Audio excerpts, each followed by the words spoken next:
En janvier 2019, une entreprise américaine est valorisée à 47 milliards de dollars. Une valorisation qui, à l'époque, en fait l'une des startups privées les plus chères de toute l'histoire américaine. Son activité ? Louer des immeubles de bureaux, puis les redécouper en petits espaces de coworking loués à des entreprises et des indépendants. Un modèle qui ressemble davantage à de l'immobilier classique qu'à une révolution technologique. Pourtant, cette entreprise se présente au monde comme une start-up technologique de premier plan, portée par un fondateur charismatique, persuadé qu'il est en train de changer la façon dont l'humanité tout entière travaille. Son nom ? WeWork. 9 mois plus tard, sa valorisation s'effondre à quelques milliards de dollars à peine. Son fondateur est évincé de sa propre entreprise. Et 4 ans plus tard, WeWork dépose officiellement le bilan. Comment une entreprise a-t-elle pu perdre plus de 40 milliards de dollars de valeur en quelques mois seulement ? C'est ce qu'on va essayer de comprendre aujourd'hui. Pour comprendre WeWork, il faut remonter à 2010 à New York. Adam Neumann, un entrepreneur israélien, et son associé Miguel McKelvey lancent WeWork avec une idée simple.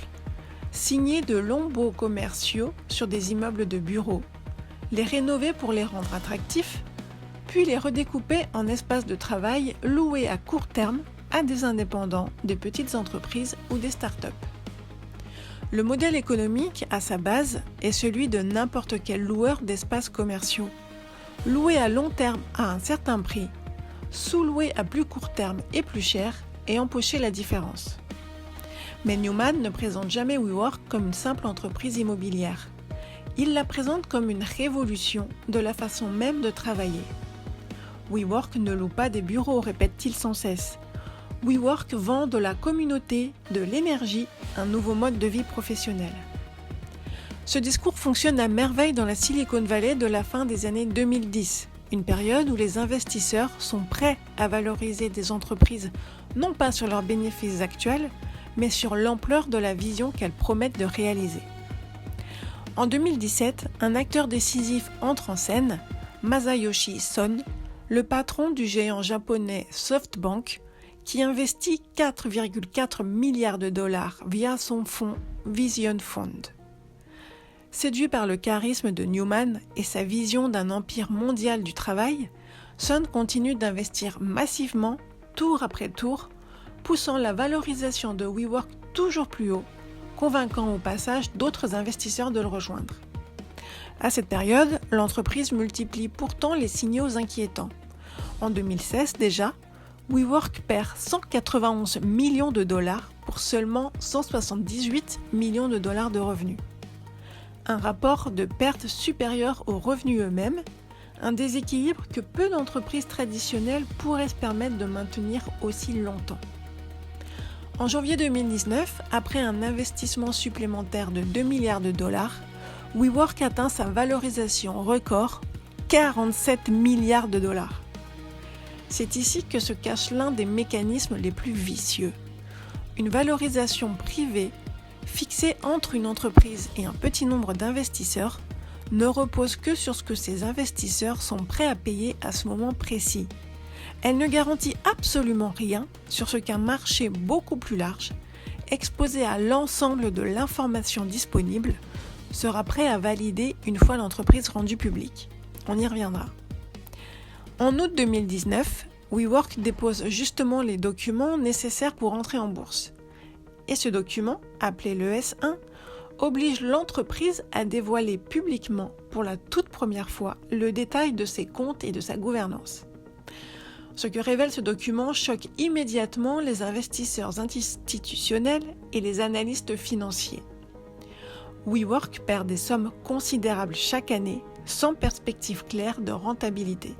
Son modèle repose sur des baux à très long terme signés par l'entreprise, financés par des locations à beaucoup plus court terme de la part de ses clients, une différence de durée qui expose l'entreprise à un risque majeur en cas de ralentissement économique. Mais ce qui choque peut-être davantage encore, ce sont les pratiques de gouvernance d'Adam Neumann lui-même. Le document révèle en effet que Neumann a personnellement racheté plusieurs bâtiments pour ensuite les relouer à sa propre entreprise. Il détient également à titre personnel la marque Oui, que WeWork doit lui racheter pour plusieurs millions de dollars. Sans compter un prêt personnel de plusieurs dizaines de millions de dollars accordé par l'entreprise elle-même à son fondateur, et un conseil d'administration composé presque uniquement d'hommes proches de lui, sans réel contre-pouvoir. Autrement dit, les intérêts personnels du dirigeant et ceux de l'entreprise qu'il dirige se retrouvent à plusieurs reprises directement en conflit. Ce type de révélation illustre pourquoi le processus d'introduction en bourse impose une transparence aussi stricte. Tant qu'une entreprise reste privée, financée par un petit cercle d'investisseurs convaincus par une vision, ce genre de pratique peut rester invisible pendant des années. C'est précisément la confrontation avec un marché plus large, plus sceptique et mieux informé qui agit comme un révélateur. La leçon est donc simple. Plus une information financière est difficile à obtenir ou à vérifier, plus la prudence doit être grande avant d'y engager son argent. Face à ce scandale grandissant, les banquiers chargés de l'introduction en bourse révisent drastiquement leurs estimations. Le chiffre de 47 milliards de dollars s'effondre, on évoque d'abord 30 milliards, puis à peine quelques milliards.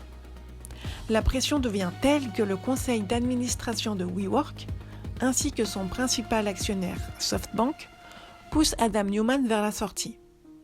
Le 24 septembre 2019, il démissionne de son poste de PDG. Quelques semaines plus tard, l'introduction en bourse est purement et simplement suspendue. WeWork se retrouve alors dans une situation critique. L'entreprise pourrait manquer de liquidité en quelques semaines à peine, sans nouveau financement.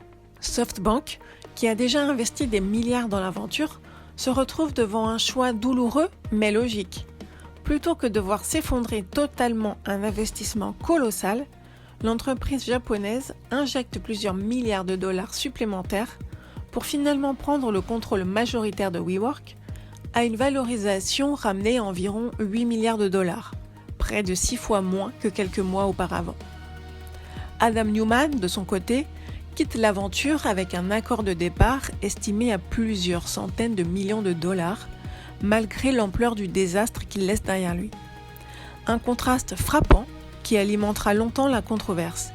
L'homme à l'origine de la crise repart largement enrichi, tandis que de nombreux employés voient leurs actions perdre presque toute leur valeur du jour au lendemain. Les années suivantes ne permettent jamais à WeWork de retrouver un modèle réellement rentable. L'entreprise continue de brûler des sommes considérables, tout en tentant de renégocier ses baux les plus coûteux. La pandémie de 2020, en vidant les bureaux du monde entier, porte un coup supplémentaire à un modèle déjà très fragile.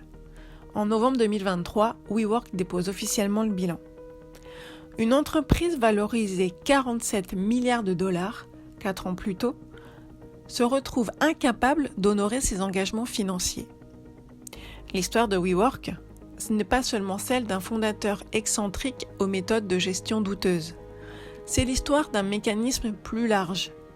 Une entreprise financée massivement par un unique investisseur convaincu, valorisée sur la base d'une vision inspirante plutôt que sur des résultats financiers vérifiables, et dont la fragilité réelle n'a été révélée que lorsqu'elle a dû se confronter à un marché beaucoup plus exigeant. Et c'est peut-être là la vraie leçon de cette histoire, aussi bien pour un géant de capital risque que pour n'importe quel investisseur particulier. Une histoire inspirante, aussi convaincante soit-elle, ne remplace jamais un modèle économique solide et des comptes transparents. Plus la confiance qu'on accorde à un projet repose sur le charisme d'une seule personne, plus il devient essentiel de vérifier par soi-même ce que les chiffres racontent réellement derrière le discours. Et vous, en 2019, est-ce que vous auriez investi dans WeWork et pourquoi ? Dites-moi ça dans les commentaires et abonnez-vous si vous voulez découvrir d'autres histoires de start-up qui ont perdu des fortunes.